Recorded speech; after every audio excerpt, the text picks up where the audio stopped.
One, I will also send you this presentation so that you don't have to take notes. Just send me a message, let me know that you want it, and I'll send it over to you guys. So this is a how to beat multiple offers with the VA loan.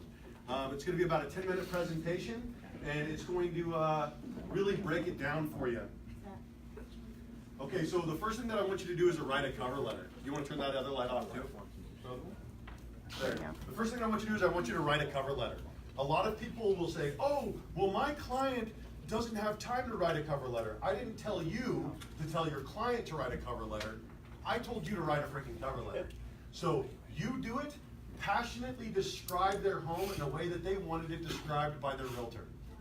Say, and write it in the first person. Write it for mom. She's got 3 or 4 kids. She's managing a husband that is deployed. She's got enough going on. You could go onto her Facebook, pull some pictures for her, and write it in the first person. Tell people, oh, I loved that your house looked like it was straight out of Pinterest. You say straight out of Pinterest to a woman when you're walking through an open house, you're her best friend. That was the perfect retreat, perfect getaway.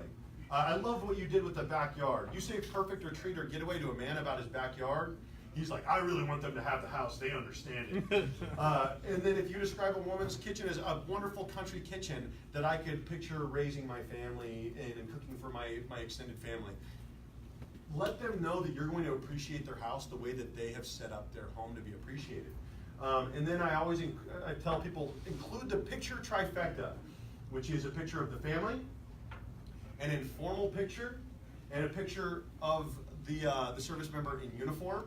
The reason why I like to do this is, and even if it's a single dude that lives with his dog, include all 3 of these pictures, it is just as touching of a story. They are of service, they are important, people do care about who is moving into their community, and if you give them an opportunity to give them the human story and not make it a transaction, you'll have a more compelling offer even if the bottom line does not net as much.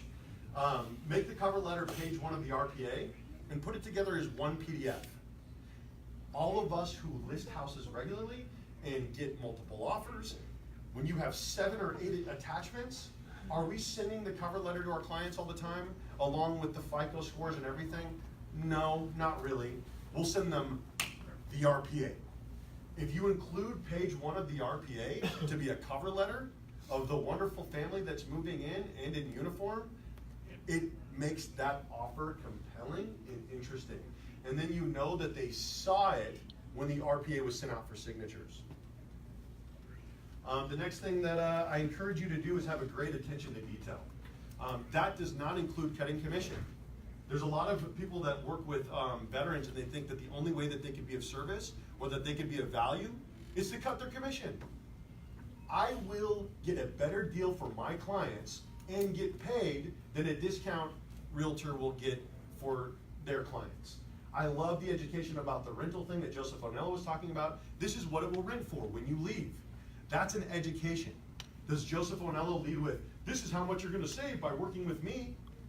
Your buyer is not worried about your commission. They don't even know whether or not they're paying it. And of course they're not. So that's something that we're doing as real estate agents. Reduce inspection and contingency periods.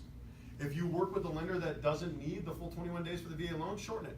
But I find that the biggest one is reducing the inspection contingency period, because homeowners stress out about the ridiculous request for repairs.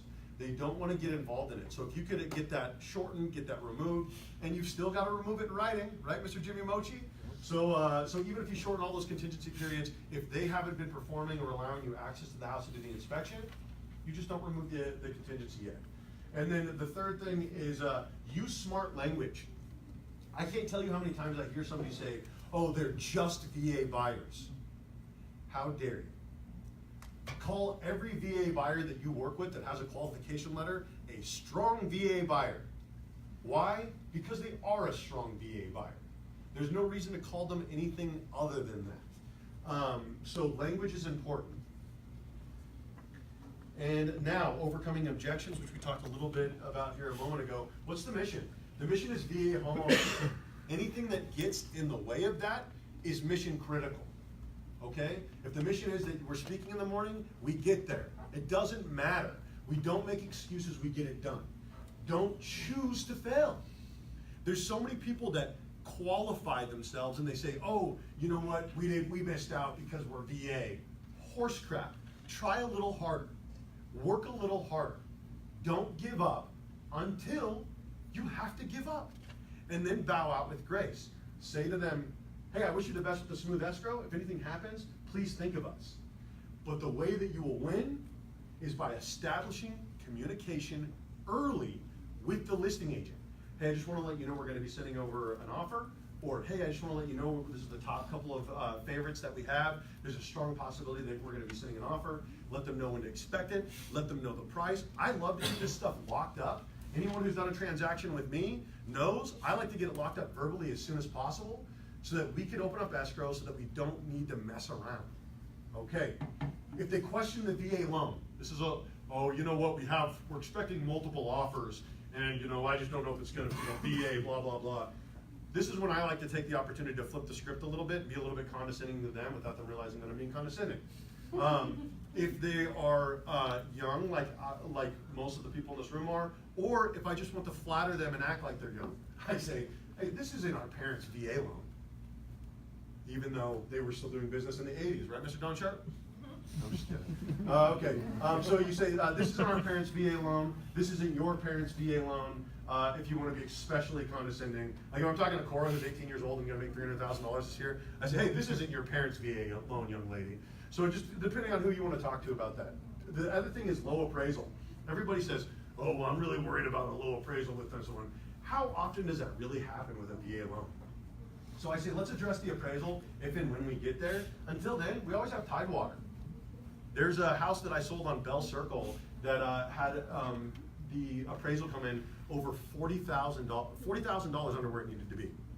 Submitted through Tidewater, entered in comps. We brought up value by $46,000. Tidewater exists? Thank you, Tammy. I appreciate you asking the question. That's courage right there. Tidewater doesn't exist for FHA. It doesn't exist for conventional. If you get an appraisal back from the appraiser and it says, hey, this house is worth $450. I know you went under contract at $480, but we're not going to lend on it. You have, what is it, 72 hours, Travis? Yes. He's so much more educated than I am. That's why I have to ask these questions. To present comps, to fight value, and then get that additional money for your clients, or get the appraised value up. Okay? Now remember though, as a buyer though, we're trying to give the best deal too, right? So yeah. Necessarily in your best interest to try to get better comps when you're the buyer's agent?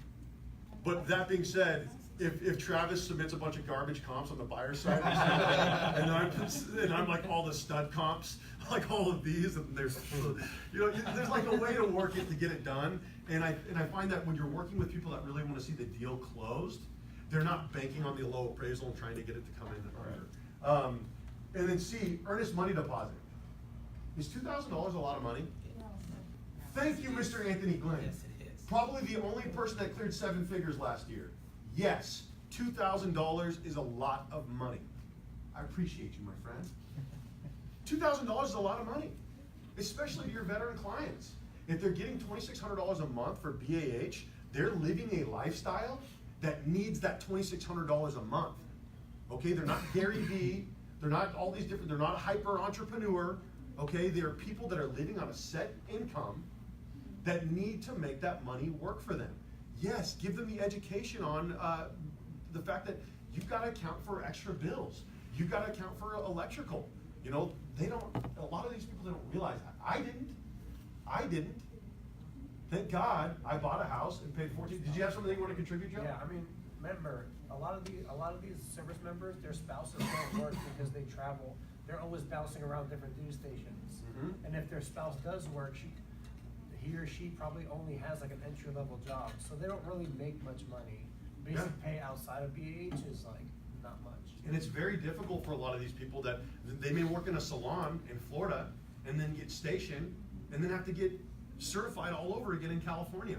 So they have a lot of things that they're dealing with that we don't have to worry about. What's up, handsome? That's again education benefits. Everybody know that military spouses, Michelle Obama passed a law saying that if a military spouse has a licensed profession, like you just mentioned, and they go to their next duty station, they can practice in that profession for up to 6 months while they're getting licensed in that state. I didn't know that. Thank you, Michelle Obama. That's fantastic.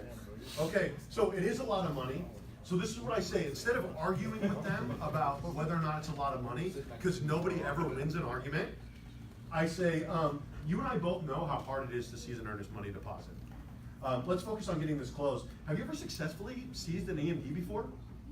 And then you'll get a know-it-all agent like Travis who'll be like, yes, actually I have. And I'll say, really, how did that work out? Is that fun? Does that feel good? You know what I mean? Let's focus on getting this closed. Let's move forward. Let's not worry about the size of the earnest money deposit. It's an earnest money deposit. It says, I will invest $2,000 on good faith, saying that I am going to actively work on closing on this home. I want to add a quick something to that as well. The EMD anyway, the seller cannot keep it anyway unless the seller agrees to release it. That's right. So think about it, if you're forcing your clients into trying to up the deposit to fight for damage, you're probably gonna lose the client. Mm-hmm. So, you know, that's the biggest thing that I would say. So that's why we keep, our office, we keep the deposit low because we don't want to That's right. make them feel like they're stuck in that one house if something goes wrong. People say, oh, require 1%. 1% is a lot of money. It's a lot of money. Okay, 2,000 is reasonable. I've won multiple offer bidding situations where we're in a bidding war with a $500 EMD. It's not the size of the EMD that counts, it's the way that you use it. Not every day you get to make an EMD joke. Okay, so the other thing that we were talking about is cutting commissions is not service. Understand your value. Anyone that has ever taken my open house training knows that we offer bottled water and value. That's it. Offer people value. Go out and be that agent that's going to shoot the virtual tour for them really quick on your phone and then send them a YouTube link because they can't get out to see the house. Cutting commission also attracts a certain type of client. If you are the 1% realtor or you're the person that offers kickbacks to the clients or whatever, you're going to get a reputation for that, or they're going to find you because of that, and I guarantee you there are some military spouses that are absolutely going to get their very little bit of money's worth out of you because they're going to question your value the entire time, and then they're going to feel like they did it by themselves. So don't be that person. You might need it, and the third reason, which is probably the most important reason not to cut your commission, you might need it at the 11th hour to close the deal. How many times has it come down to $1,000 or $1,500 at the very end? And now you get to save the deal for $1,000 versus, 25% of your commission. A lot. Yes. Especially the garage doors, bro. $99. $99 to get this thing fixed. And then you're the hero. And they're ready to quit. Yeah. Yeah. And then you're like, oh, hey, you know what? Don't worry about it because I'm worth my commission. I'll go ahead and I'll step in on that. Understand the VA loan. This is probably the biggest issue. Everyone keeps saying education, education, education. Educate to dominate. Educate over commission. This is so important. You may not always be the best offer, and you may not be able to beat cash, a quick close, or a waived appraisal, but don't accept, I'm not sure that this will go VA. I can't tell you how many realtors have contacted me in a multiple offer situation, and then they're like, oh, but you know what, I don't know if it'll go VA. I'm like, are you talking yourself out of winning this multiple offer situation because you're not ready to properly represent your clients by being knowledgeable about what will and will not go VA? Of course, I don't say that, but I want to pull my freaking hair out. You know what I mean? Because I feel for their clients. It's frustrating for me at times when somebody says, oh, well, the first pane of a dual pane window is broken, so we can't let it close VA. I'm like, horse crap. Horse crap. Let's figure this out. Let's get it done. Be the person who's going to get it done. Okay, join your local chapter of the Veterans Association of Real Estate Professionals. We just launched our local chapter, the Temecula chapter of Veterans Association of Real Estate Professionals, which will go from Oceanside all the way up to March Air Force Base. We would love to have you serve with us. This is the discount code if you want to take a picture of it. It's VA Rep space 19 exclamation point 20, and it will make it so you can sign up for VA Rep for the year for $80. Work closely with a great lender. Toby Love and Charles Van Diva are great. There are also many other people in this room. Also attend classes, seminars, and network with the right people. There are a lot of people that will claim to be the right people, but they want to be a force multiplier taking advantage of real estate agents, or taking advantage of veterans. These are my final notes. The best offer is not always the winning offer. I will win with your clients even if you'll lose with them. In the same bidding situation, with the same offer. I will win because I'm less likely to take no for an answer. I will be the uncomfortable person that's willing to make that phone call and keep working, and then say this, give me the last crack at it. Give me the last crack at it. My clients really love the house. I don't care where it goes, just give us the last crack. And then you could go back to your clients and you could say, hey, they want you to come up $500. I know how much you love the house. And then if they say no, it's their decision. They want to lose the house over $500, not you, okay? Give them the opportunity. Your client should say, and I have several video testimonials that say this, that was easier than buying a car. Your job is to handle the stress that they don't have to. Their lives are complicated and stressful enough. Not using your VA loan is like getting out of the military and taking out student loans to pay for college. It just doesn't make any sense. There are enough people preying on veterans to be one that truly serves them. And if you like this class, check out my Veterans in Business and the VA Rep Temecula playlist on my YouTube channel, which is David Serb at eXp Realty, to get more interesting classes, information, and interviews, or attend this class next month. Cool? Cool. Any quick questions? All right, so now we're gonna move on.